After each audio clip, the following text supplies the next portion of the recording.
ఈరోజు మన అమర్ రాజా బ్యాటరీస్ పైన ఇక్కడ పబ్లిక్ హియరింగ్ అని ఒక మీటింగ్ అందరినీ పిటిషన్లు ఇచ్చిన వాళ్ళందరినీ కూడా ఈరోజు పిలవడం జరిగింది. ఇక్కడ సారాంశం ఏం జరిగిందంటే కంపెనీ అనేది ఆగది. ఇక్కడ జనాలు చచ్చినా మాకు పర్వాలేదు, ప్రజలందరూ చచ్చినా పర్వాలేదు. 100 కిలోమీటర్ల చుట్టూ రేడియస్లా ఇక్కడ గాలి నీరు భూమిలో ఉన్న సమస్తం కూడా కలుషితం అయిపోయినా మాకు పర్వాలేదు. మేము మాత్రం మా కరెన్సీ ఇష్టం, మాకు పైసలు ఇష్టం. ఇక్కడ ఏదైతే 3rd గ్రేడ్ దేశాలలో అంటే ఆఫ్రికా సొమాలియా లాంటి దేశాలలో పెట్టే ఏది లిథియం అయాన్ బ్యాటరీలు ఉన్నాయో వాటిని తీసుకొచ్చి ఈరోజు చిత్తూరుకి వెళ్ళి ఇక్కడ జనాలు చచ్చిపోతుండ్రు. చిత్తూరులో క్యాన్సర్లు వస్తున్నాయి, ఇక్కడ చాలామంది స్కిన్ డిసీజ్ వస్తున్నాయి, లివర్ డిసీజెస్ వస్తున్నాయి, లంగ్స్ ప్రాబ్లం వస్తుంది అని చెప్పిన ఈరోజు కలెక్టర్ గారు అక్కడ కమిషనర్ గారు కూడా వాళ్ళు చెప్పడం జరిగింది. అయినా కానీ వాళ్ళు పేరుకి ఇది పెట్టిన కానీ ఆదేశాలు ఆల్రెడీ అక్కడికి వెళ్ళి ఉన్నది. ఇది ఎంత తీవ్రమని అంటే నేను వీళ్ళతో పోయి డీజీపీ గారికి ఒక పిటిషన్ ఇచ్చిన తర్వాత ఎంక్వైరీ చేయాలి, అమర్ రాజా బ్యాటరీ అనేది లిథియం అయాన్ బ్యాటరీ పెడతామని మాత్రం చెప్పలేదు, మనం మోసం చేసి పెట్టిందని చెప్పిన తర్వాత పిటిషన్ ఇచ్చిన రోజు నాకు షోకాజ్ నోటీస్ వచ్చినట్టే అర్థం చేసుకో. ఇమీడియట్గా దాని తర్వాత ఇమీడియట్ సస్పెండ్ కావడం జరిగింది. ఈరోజు నేను ఒకటే చెప్తున్నా, ఈరోజు టెక్నికల్గా ఇవన్నీ కూడా ఇంకా టెక్నికల్ రిపోర్ట్ కూడా సబ్మిట్ చేయడం జరిగింది. ఇందులో దాదాపు గాలిలనే 64 రకాలటువంటి విషవాయువులు బయటికి వస్తాయనేది టెక్నికల్గా 184 నీటి ద్వారా వస్తాయని చెప్పేసి ఇది బాధాప్తో ఒక సైంటిఫిక్ రిపోర్ట్ వచ్చింది. ఆ రిపోర్ట్ అంతా ఈరోజు నేను సబ్మిట్ చేయడం జరిగింది. ఈరోజు రేవంత్ రెడ్డి గారు నీవు నీ సొంత జిల్లా పాలమూరు జిల్లా ఇలా జనాన్ని చంపనీకి ఒక ఫ్యాక్టరీ గతంలో ఉన్న నువ్వు చెప్పే ఏ బీఆర్ఎస్ దొంగలు పెట్టినరో వాళ్ళను ఒడగొట్టి ఈరోజు ఇళ్లలో బండబెట్టినరు. ఈరోజు నువ్వు అధికారంలోకి వచ్చినావు. నువ్వు అధికారంలోకి వచ్చిన తర్వాత కూడా మరి నీ దీన్ని ఆపనికి అంటే వాళ్ళు పెట్టేది నీకు నచ్చిందా? వాళ్ళు ప్రజలకు వ్యతిరేకంగా పెట్టిన ఫ్యాక్టరీ నీకు నచ్చిందా? వాళ్ళ పాలన నీకు నచ్చిందా? వాళ్ళ ఫ్యాక్టరీ నీకు నచ్చినాయా? అదేవిధంగా ఇది కొనసాగిద్దామని నువ్వు అనుకుంటున్నావా?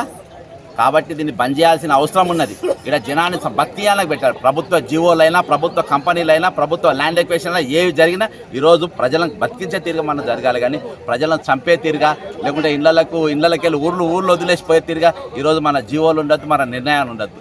ఈరోజు బాధాప్తా అక్కడ మీటింగ్ పెట్టి బెదిరిస్తున్నట్టే చెప్తున్నారు. ఏది ఇక కంపెనీ ఆగేది లేదు, అక్కడికి పోతే మేము బాధాప్తా కేసులు పెడతాం.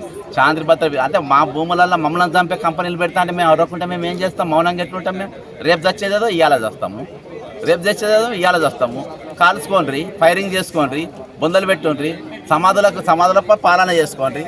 ఈరోజు కలకత్తాలో ఏదైతే ఉద్యమం లేచిండ్రో టాటా కంపెనీ పెడతామని చెప్పి టాటా కంపెనీ అనేది ఏది కలుషితమైన ఇది కాదు. అలా వ్యవసాయ భూముల గురించి పెడితే ఆ రోజు ఏదైతే ఉద్యమం లేచిందో అదైతే ఉద్యమం కావాలంటే చూస్తామంటే చూడండి, మీరు చూడండి. ఈరోజు ఏవైతే ప్రాణాలు తీస్తే మమ్మల్ని రోగాల పాలు చేస్తే మమ్మల్ని సంపుతాయని పదే చెప్పినా కానీ మీరు కట్టనికి నిర్ణయించుకుంటే కేసీఆర్ నియంత ఒక కాళేశ్వరం అనేది ఎవరు చెప్పకుండా ఏ రిపోర్ట్ లేకుండా కట్టిందని చెప్తే ప్రభుత్వం చెప్తానే మీటింగ్ పెట్టినాను అంటే ప్రభుత్వం మనం ఒప్పియనిక బెదిరిమన్నదా ప్రభుత్వం?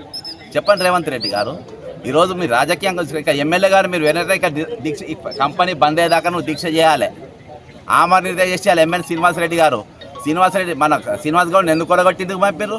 ఈ లంగ పనులు మాట్లాడితే లంగ పనులు చేస్తే ప్రజలను మోసం చేస్తే ఈరోజు ఒంగబెట్టి తంతే పోయి ఇంట్లో వండుకున్నాడు.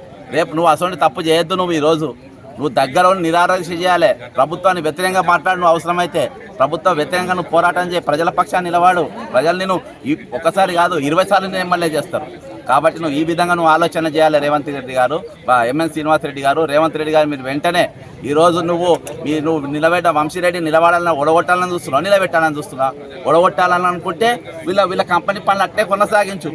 నిజంగానే గెలిపియాలంటే వీళ్ళందరినీ కూడా అక్కడ లేదు మేము కంపెనీ పెడతారని చెప్పు. అందరినీ జిల్లా మొత్తం మద్దతు తెలుపుతారు అనుకుంటున్నారు. ఈ 4 గ్రామాలే నష్టపోతున్నాయి. 4 గ్రామాలు కాదు, ఈరోజు ఇది 100 కిలోమీటర్ల రేడియస్ ఉంటుంది. ఇది మహబూబ్ నగరు, అటు జడ్చర్ల, షాద్ నగర్, దేవరకద్ర చుట్టుపక్కల 100 కిలోమీటర్ రేడియస్లో ఈ కలుషితం అనేది వెదజల్లుతుంది. ఇక్కడ రోగాలు, క్యాన్సర్ రోగాలు వస్తాయి, లంగ్స్ ప్రాబ్లం వస్తుంది, అనేకమైన రుగ్మతలు వస్తాయి, చాలామంది చనిపోయే ప్రమాదం ఉన్నదని చెప్పేసి నేను తెలియజేసుకుంటున్నా. కాబట్టి వెంటనే ఈ కంపెనీ ఆపేయాలి, ఇది ముందు కొనసాగద్దు. ఇది ఆపేదాకా కూడా మీరు పోరాటం మీరు లాఠీలు రెడీ చేసుకొని, మీ తుపాకులు తయారు చేసుకొని, మీ బాష్పవాయులు ఖాళీ చేసుకొని ఇవన్నీ చూసే తెలంగాణ తెచ్చుకున్నాం. మాకు కొత్త ఏం కాదు చూసుకున్నాడు, అర్థమైందా? మళ్ళీసారి చూసుకుందాం. మా పెద్ద ఫరకే పడుతుంది. ఉంటే బయట ఉంటాం, లేకుంటే జైలు ఉంటాం, కానీ ఉండేది ప్రజల కోసమే కదా, అర్థమైందా? రేవంత్ రెడ్డి గారు మీరు తక్షణం దీన్ని విరమించుకోవాలి. గతంలో కేసీఆర్ నిర్ణయాలు కేసీఆర్ నిన్న కరెక్ట్ అని నువ్వు అనుకుంటే ఈ ఫ్యాక్టరీ నడుపు, లేదు ఈ నిర్ణయం రాంగ్ అంటే బంద్ చేయి. ఇది బీఆర్ఎస్ పాలన 2 కాదు అని నువ్వు అనుకుంటే ఇది బంద్ చేయి. అది బీఆర్ఎస్ ప్రభుత్వం తీసుకున్న పాలన చెత్త పాలన అయితే నువ్వు వెంటనే అమరరాజా ఫ్యాక్టరీ బంద్ చేయాలని చెప్పేసి మరొకసారి ప్రభుత్వాన్ని హెచ్చరిస్తూ సెలవు తీసుకుంటున్నా. జై తెలంగాణ, అమరవీరులకు జోహార్.